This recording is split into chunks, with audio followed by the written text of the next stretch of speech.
ici.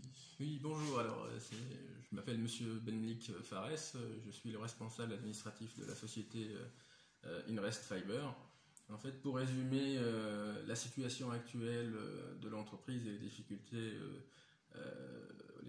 à laquelle elle fait face, si on reprend l'historique de la société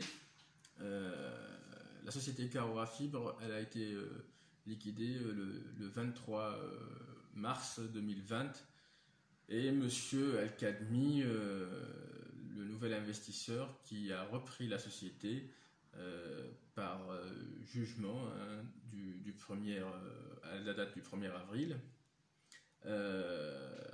Malheureusement, on a eu cette crise sanitaire. On a été confinés, rappelez-vous, au mois d'avril et de mai. Donc la société, elle a été reprise par la société Inrest Fiber, en son président, M. Al-Kadmi, pendant le confinement. M. Al-Kadmi, il était présent au mois de mars, lors du jugement. Il est reparti et depuis, il n'a pas pu remettre les pieds sur le sol français. Et depuis un an, en fait, la société a été dirigée par téléphone, ce qui n'est pas suffisant pour faire face et à la crise sanitaire et pour faire tourner une entreprise.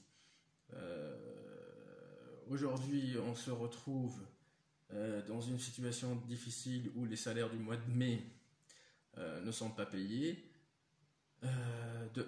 On avait durant toute cette année des difficultés à avoir de la matière première. On n'a pas eu assez de matière première pour faire face, pour être à l'équilibre en termes de production de l'entreprise. On a eu aussi beaucoup de réparations de fait, vu l'héritage qui est resté de la société Carora Fibre. Le dirigeant, il a fait des investissements, certes pour réparer les machines.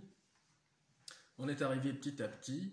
Donc on a eu ce dernier problème fin avril, début mai, de l'arrêt de la production, en fait, suite à des dégradations sur la dalle. On attend le diagnostic de la société d'ingénierie pour voir si la dalle représente ou pas un danger pour les salariés.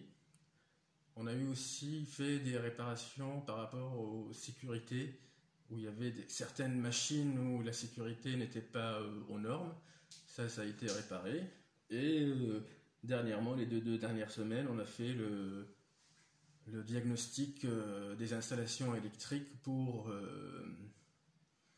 pouvoir avoir un rapport et savoir s'il y a des manquements ou pas au niveau des installations électriques pour pouvoir reprendre une activité de production sur l'entreprise. Là, aujourd'hui, la situation des salariés est difficile, vu que les salaires du mois de mai n'ont toujours pas été versés.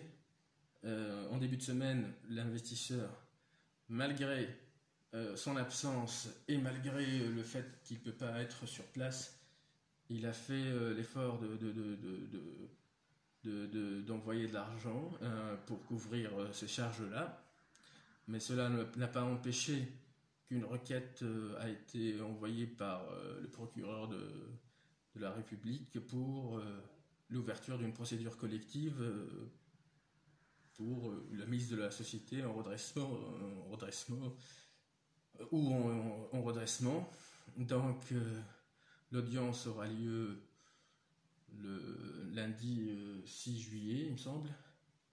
Et donc les salaires du mois de mai, cette situation, elle va être dénouée, je pense, aujourd'hui. J'ai eu la banque parce que on a reçu les fonds sur le compte de la société, mais il y a un blocage de la part de notre banque.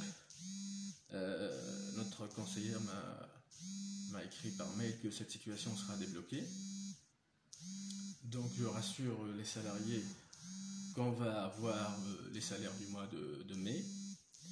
Et concernant le futur de la société, l'investisseur, M. Al-Kadmi, il il nous rassure, il dit vouloir continuer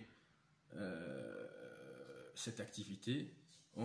Il sollicite les pouvoirs au Maroc, c'est-à-dire l'ambassade de France au Maroc, de lui attribuer un visa pour qu'il puisse être sur place et voir de ses propres yeux et d'essayer de résoudre ses problèmes et aussi de rencontrer ses salariés, hein, chose qui n'a pas été faite depuis, comme je vous ai dit, mars 2020, où il a rencontré les salariés avant la reprise de la société, et depuis il n'a pas eu de contact avec les salariés en direct en fait.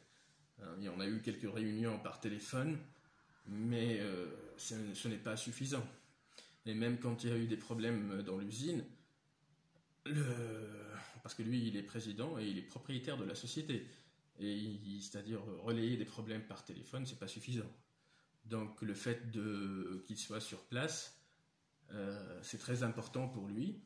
Et pour dire aussi, il est en train d'envoyer des fonds et de renflouer la société, et au moins il puisse voir où est-ce qu'il est en train de mettre ses fonds en fait.